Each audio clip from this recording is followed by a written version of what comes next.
Hi friends, welcome to my channel. I hope everyone is doing good. तो आज हम लोग सॉल्व करते हैं LeetCode problem 617 merge two binary trees. तो ये बहुत पॉपुलर कोडिंग इंटरव्यू प्रॉब्लम है। तो फर्स्ट हम लोग देख लेते हैं कि इसके प्रॉब्लम स्टेटमेंट को, बाद में फिर कुछ एग्जांपल के थ्रू समझते हैं कि इसके लॉजिक और सॉल्यूशन को, है ना। So you are given two binary trees, root 1 and root 2.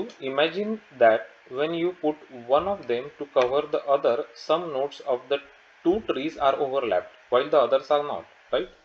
You need to merge the two trees into a new binary tree. The merge rule is that if two nodes overlap, then sum the node values up as the new value of the merged node.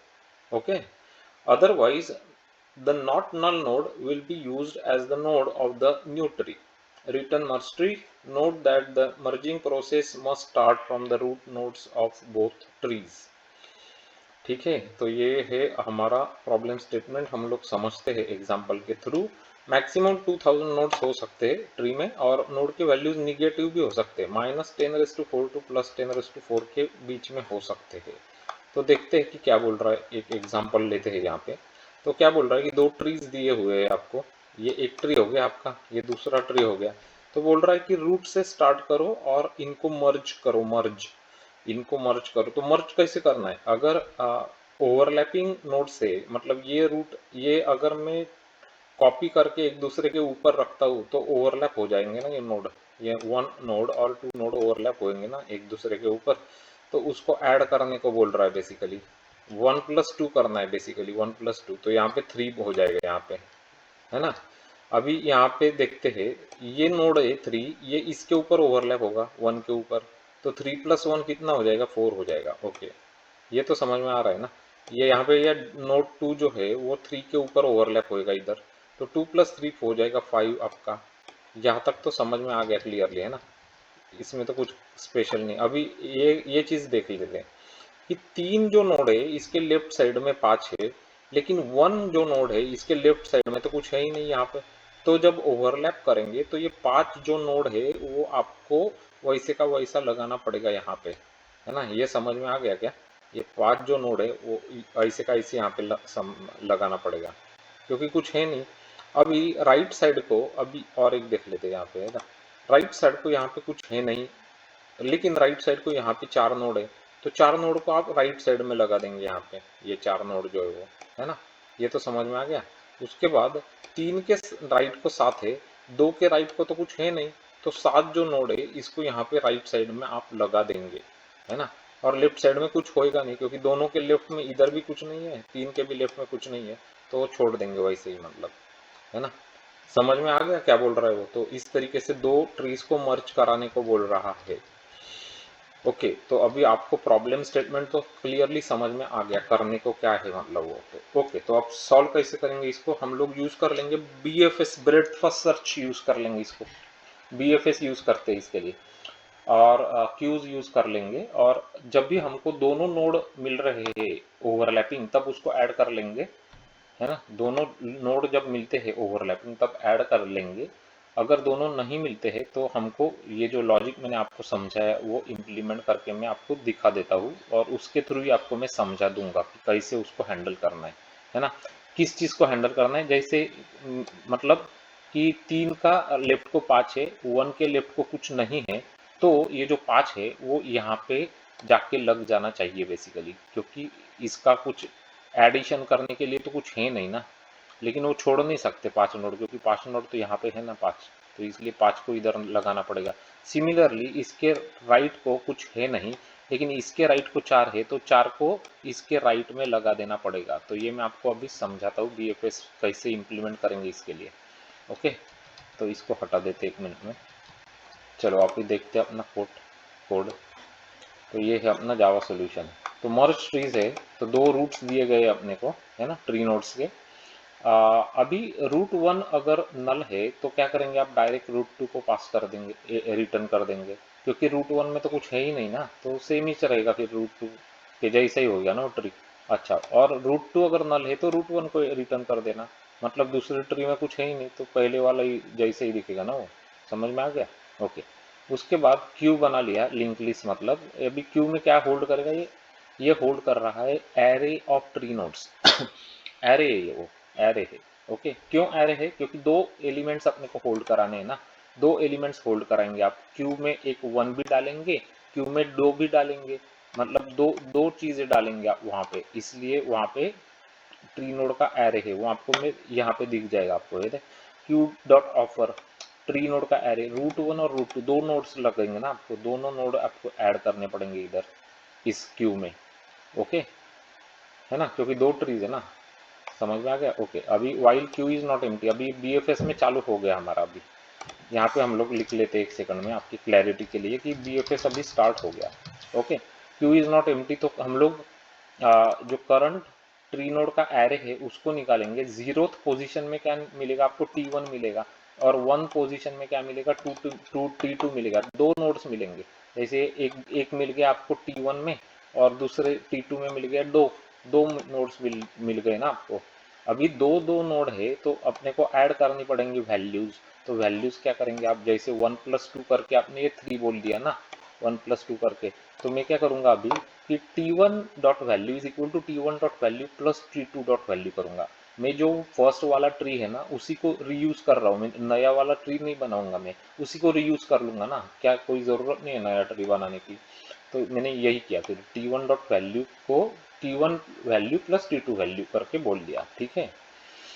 उसके बाद अब क्या देखना है मुझे? अब मैं देखूंगा कि ये जो T1 वाला जो नोड है मेरा, T1 वाला जो नोड मिला, ये वाला, एक सेकंड ना, ये वाला जो नोड मिला, इसके लेफ्ट साइड में कुछ है क्या, वो मैं देखूंगा। T1 डॉट लेफ्ट नल नहीं होना चाहिए और T2 डॉट लेफ्ट नल नहीं होना चाहिए, मतलब दोनों के लेफ्ट में कुछ ना कुछ है बेसिकली। यहाँ पे 3 है लेफ्ट में, और इसके लेफ्ट में 1 है, दोनों के लेफ्ट में कुछ ना कुछ है बेसिकली। ओके, अगर है वहाँ पे तो मैं उसको ऐड कर दूंगा मेरे क्यू में, T1 dot left T2 dot left, है ना। दो चीज़ें लगती है मुझे, क्योंकि एरे है ना ये ट्री नोड का, तो मैंने वो क्यू में ऐड कर दिया।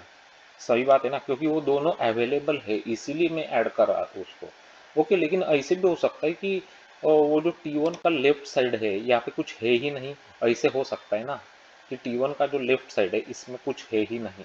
अगर ऐसे होता है तो क्या करूँगा मैं? अगर ऐसे होता है तो मैं क्या बोलूँगा? T1 dot left is equal to T2 dot left. समझ में आ गया? अगर है ही नहीं कहाँ वहाँ पे कुछ, तो मैं क्या बोलूँगा? अभी मैं आपको थोड़ा सा समझा देता हूँ ये क्या बोल रहा हूँ, मतलब तो आपको समझ में आएगा क्लियरली। अभी सपोज यहाँ पे ये 5 इधर रख लेते अपने अंडरस्टैंडिंग के लिए। ओके, अपने अंडरस्टैंडिंग के लिए क्या कर लेते कि इधर एक 5 रख लिया मैंने, और इधर एक नोड बना लिया मैंने, 6 रख लिया यहाँ पे, ठीक है। यहाँ पे एक 6 नोड बना दिया, और ऐसे समझते हैं हम लोग 1 मिनट के लिए कि ये जो नोड है ये यहाँ पे नहीं है। कौन सा नोड वाला? ये वाला जो नोड है ये नहीं है यहाँ पे, ऐसे सब समझते हैं ना। चलो इसको हटा देते एक सेकंड में, ताकि आपको मैं कर क्या रहा हूँ वो समझना चाहिए, तभी तभी वो तो समझेगा ना ये लॉजिक क्या है वो, नहीं तो फिर समझेगा नहीं वो, नहीं तो वो। चलो फिर अभी मैं क्या बोला कि तीन तीन का जो लेफ्ट साइड है इसमें तो कुछ है ही नहीं। तो मैं क्या करूँगा इस कंडीशन में कि जो एक का लेफ्ट साइड है उसको ही मैं यहाँ पे लगा दूंगा बेसिकली। मतलब ये जो 6 है इसको ही मैं ये जो ट्री है इसमें लगा दूंगा, मतलब 4 के लेफ्ट साइड को क्या लगा दूंगा मैं? 6 लगा दूंगा यहाँ पे जाके डायरेक्ट, क्योंकि इसके लेफ्ट साइड में तो कुछ है नहीं ना। समझ में आ गया? तो T1 dot left will become T2 dot left basically. Okay, अगर नल रहेगा तो नल लग जाएगा उधर। समझ में आ गया? तो कोई प्रॉब्लम नहीं होगा उससे। ओके, तो ये समझ में आ गया आपको? ओके, वैसे ही क्या करना है? अभी ये तो लेफ्ट साइड का देख लिया हमने, अभी राइट साइड का भी तो देखना है ना। मतलब यहाँ पे राइट साइड का भी तो देखना है। यहाँ पे जैसे 2 है, यहाँ पे 3 है, तो 2 और 3 5 भी तो बनाना है ना ये नोड, तो राइट साइड को भी जाके देखना पड़ेगा। तो उसके लिए मैंने क्या बोला कि T1 dot right is not null और T2 dot right not null. Basically right side के नोड्स अवेलेबल अगर है, दोनों दोनों है ना, दोनों, तो T1 डॉट राइट और T2 डॉट राइट को मैं पास कर दूंगा मेरे क्यू को, है ना, ताकि वो प्रोसेस हो सके, उनका एडिशन हो सके, है ना, बीएफएस के थ्रू। अगर लेकिन ऐसे भी हो सकता है कि राइट साइड में नल है, राइट साइड में कुछ है ही नहीं, ऐसे हो सकता है। अभी जैसे 2 के राइट साइड में तो कुछ है नहीं ना, इधर कुछ है नहीं, तो क्या करूंगा मैं? ये 7 को लगा दूंगा डायरेक्ट जाके उधर, 7 को मैं इधर डायरेक्ट लगा दूंगा। तो वही मैं कर रहा हूँ यहाँ पे, T1 dot right is equal to T2 dot right. समझ में आ गया? तो ये चलते रहेगा ऐसे, ये वाइल लूप इधर एंड हो जाएगा, और ये मर्ज हो जाएंगे दोनों trees. At the end root 1 को मैं पास कर दूंगा, क्योंकि मैंने रूट जो फर्स्ट ट्री है उसी को मॉडिफाई कर लिया। दूसरा ट्री क्यों बनाना, मैंने फर्स्ट को रीयूज कर लिया बेसिकली। तो रूट 1 को जो है उसी को मैं रिटर्न कर दूंगा, क्योंकि मेरा जो फर्स्ट वाला ट्री है उसी को मॉडिफाई कर लिया मैंने बेसिकली। ओके, समझ में आ गया BFS कैसे लगाया हुआ। ओके, ठीक है ना, क्लियर। ओके, तो अभी मैंने समझा दिया आपको। और मर्जिंग पार्ट जो एडिशन पार्ट है वो यहाँ पे कर रहे हैं हम लोग। चलो फिर अभी इसको रन करा के देख लेते हैं कि बराबर आंसर्स आ रहे हैं या नहीं आ रहे वो। तो आप अभी देख सकते हैं यहाँ पे कि फर्स्ट वाला टेस्ट केस में अपने को करेक्ट आंसर मिल गया इधर, है ना, करेक्ट है ना। ओके, और सेकंड वाली टेस्ट केस ये है, इसमें तो दो दो ओके करेक्ट है। सबमिट कर लेते हैं इसको अभी, मेक श्योर कि ये एक्सेप्ट हो रहा है। ये एक्सेप्ट हो गया। तो ये नंबर तो बदलते रहते हैं, तो एक बार एक काम करते हैं, इसको हम लोग फिर से सबमिट करके एक बार देख लेते हैं। तो नंबर्स का मुझे पता नहीं है एग्जैक्टली, तो ठीक है 14% बोल रहा है वो। लेकिन ये एक बढ़िया तरीका है, BFS यूज़ करके आप इसको सॉल्व कर सकते हैं, लीड कोड के 617 को मर्ज टू बाइनरी ट्रीज को। ओके, तो आई होप कि आपको ये BFS वाला सॉल्यूशन क्लियरली समझ में आ गया होगा कि किस तरीके से हमने ये दो ट्रीज को BFS यूज़ करके मर्ज कर लिया है। अगर ये एग्जाम्पल और ये एक्सप्लेनेशन और ये जावा कोड सब कुछ आपको अच्छे से समझ में आ गया है, तो गाइज एक लाइक तो बनता है इस वीडियो के लिए, है ना। उसके बाद हमारे वीडियोस चैनल के लिए भी सब्सक्रिप्शन कर लेना, क्योंकि आपका सब्सक्रिप्शन बहुत वैल्यूएबल है हमारे चैनल के लिए। और click on that bell notification icon button, क्योंकि हम लोग रोज़ पोस्ट करते रहते हैं वीडियोस इस चैनल पे बढ़िया से क्वेश्चन सॉल्व करके। तो आपको वो आप मिस न कर जाए, तो इसलिए नोटिफिकेशंस मिल जाएगा, तो क्लिक कर लेना नोटिफिकेशंस को ऑन कर लेना। उसके बाद अगर आपने ऑलरेडी प्लेलिस्ट चेक नहीं की है, तो हम लोगों ने ऑलरेडी 600 से ज़्यादा प्रॉब्लम सॉल्व करके दिखाए हैं हमारे चैनल के ऊपर। जो प्रॉब्लम्स है वो बहुत सिलेक्टिव प्रॉब्लम्स है। There are questions asked by big tech companies जैसे Amazon, Apple, Microsoft, Yahoo, Google, Meta. उनके इंटरव्यूज़ में पूछे गए क्वेश्चंस को हमने सॉल्व करके दिखाए हैं। और आपको अगर प्लेलिस्ट के नाम चाहिए तो मैं अभी बता देता हूँ। आप इंटरव्यूज़ के लिए प्रिपेयर कर रहे हैं तो बहुत काम को आएंगे आपको, तो वो प्लेलिस्ट आप देख लेना। ग्राफ्स, मैट्राइसिस, बाइनरी सर्च की, बाइनरी ट्रीज वाले। उसके बाद बाइनरी सर्च के प्रॉब्लम्स वाले प्लेलिस्ट। उसके बाद प्रॉब्लम्स के जो डायनामिक प्रोग्रामिंग, रिकर्शन, मेमोराइजेशन के प्रॉब्लम्स है उसके प्लेलिस्ट। उसके बाद BFS और DFS के प्रॉब्लम्स के प्लेलिस्ट। अभी तो देखा ना BFS का, तो BFS DFS लगता ही है, तो ये आना ही चाहिए। उसके सिवा कोई इंटरव्यू होते नहीं है, क्योंकि वो लगता ही है, वो पूछते ही है वो BFS DFS के क्वेश्चंस। उसके बाद डेटा स्ट्रक्चर्स के कौन से प्लेलिस्ट आपने देख लेने चाहिए, तो वो है stacks, queues, priority queues, min heap, max heap, arrays, array list, link list वाले प्रॉब्लम्स, ये ज़रूर देख लेना। उसके बाद स्ट्रिंग और एरेज के भी प्लेलिस्ट है, वो भी प्रॉब्लम्स बहुत बार पूछे जाते हैं इन पर्सन राउंड्स में, वो ज़रूर चेक कर लेना। और अगर आप जावा G2 डेवलपर से और टेलीफोनिक इंटरव्यू दे रहे, तो टेलीफोनिक इंटरव्यूज़ के लिए हमने बहुत यूज़फुल वीडियोस बनाए आपके लिए, बहुत काम को आएंगे, जहाँ पे हमने डिस्कस करे है कि फ्रीक्वेंटली आज Java G2 telephonic interview questions and how to answer them, तो वो चेक कर लेना। उसके बाद MySQL के कोडिंग प्रॉब्लम्स के भी वीडियोस है, प्लेलिस्ट है, वो चेक कर लेना, क्योंकि वो प्रॉब्लम्स भी डेफिनेटली पूछे जाते हैं। जहाँ इन पर्सन राउंड्स में वो पूछते हैं, आपको टेबल्स देते हैं और पूछते हैं SQL क्वेरी लिखने को on the board, black board है ना, तो वाइट बोर्ड। तो आप वो ज़रूर देख लेना, क्योंकि SQL query writing is a very important part of any interviewing process, तो आपको डेफिनेटली काम को आएंगे। लाइक कर देना इस वीडियो को, सब्सक्राइब करना मेरे चैनल को, और शेयर करना इस वीडियो को आपके फ्रेंड्स के साथ, तो वो भी देख सकेंगे ये वीडियोज़ और सीख सकेंगे different problem solving techniques. Thanks for watching this video, good day ahead, bye bye.